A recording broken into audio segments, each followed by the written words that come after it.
Hey guys, so today I want to do a quick little video here where I am basically going to compare these two devices, which is the iPhone 4S and the Galaxy Grand 2.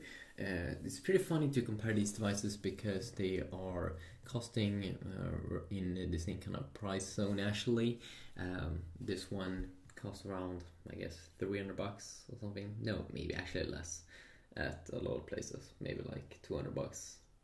$200 is probably a little bit more likely, or a little bit less even than that. But yeah, this one also probably maybe is a little bit more expensive sometimes. So let's compare these two devices. So both are both are not dual-core devices, but the big difference here, of course, the display size. This one is just a tiny little baby, 3.5-inch display versus a 5.25 inch display here on the Galaxy Grand 2. I mean, that's first of all, that's a major difference.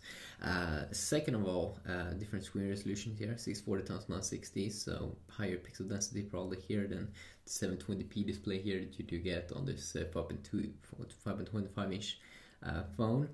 And here you have the Apple A5 chipset with the dual-core 1 GHz Cortex-A9 processor. Here you have the Snapdragon 400 chipset with actually a quad-core configuration with 1.2 GHz quad, but it's Cortex-A7. I think these are very similar in terms of performance probably, because Cortex-A9 is usually way better than A7, but then again, this one has a quad-core configuration. This one has to use the dual-core configuration. And also here, pretty funny to check out the GPU, graphic processing unit. On this one, the Grand 2, you can actually play Asphalt 8, Modern Combat, and those games when they're pretty decent actually. Here it's also a little bit kind of like the same. You have the SGX 543 MP2 GPU, and you do know that most App Store games is pretty optimized for all the iPhones, but then again, this iPhone is getting a little bit old, but they can still handle like games like Asphalt, if I can recall, pretty decently. It has the Apple A5 chipset as well inside.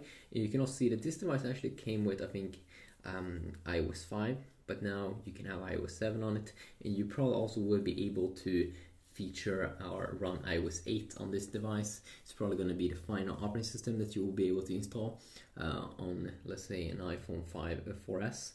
So that could definitely be pretty interesting. Apple, of course, has their kind of skin here. You can kind of see it's a little bit laggy here, up here in the latest version, iOS 7.1.1. Also, when we bring up this one. But overall it performs pretty okay, or very good. This one has of course pretty smooth here, but I've noticed some lag sometimes with the quad-core over 2 GHz one, and yeah, sometimes you can slow down a lot with Samsung's own TouchWiz UI skin here. May not look as good as iOS, but I think it's a little bit more functional to have a brightness slider here and a lot of toggles here. But then again, this one is a little bit the same here now with the new version of iOS, that you can just quickly change the brightness here and have like 5 toggles and 4 things you can quickly access to.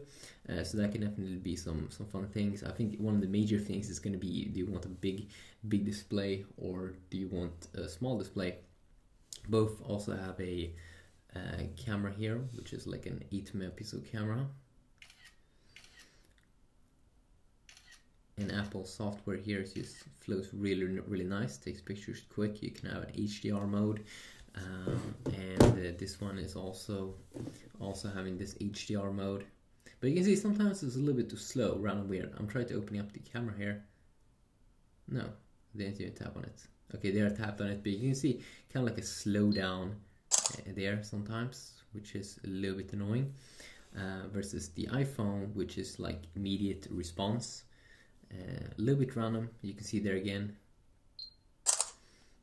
I'm not really sure why that's the case, but then again, iOS or Android is usually not that goodly optimized to all devices. But you have tons of different modes here, different camera modes and such. HDR mode, same as you could take there with the iPhone 4S. Take a little bit longer time to take the picture, but it's trying to bump up everything.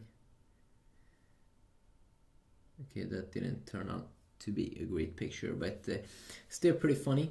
Of course, both have a little bit of a premium feeling to them, of course, because this one has like a leather material on the back side. The 4S actually has this kind of glass back, which kind of makes it move around a lot on the surface. Could be a little bit annoying, but both have a kind of like a premium feel to them. Probably the iPhone 4S feels a little bit more exclusive here because of the aluminum frame. This one has just a plastic frame, and hopefully that is something definitely needs to work on that. And they might do that with in June. We might see some kind of Samsung Galaxy S5 Prime with the metal frame around it. And that can definitely be a big seller. So yeah, just want to make this quick little comparison on these two devices. Peace out.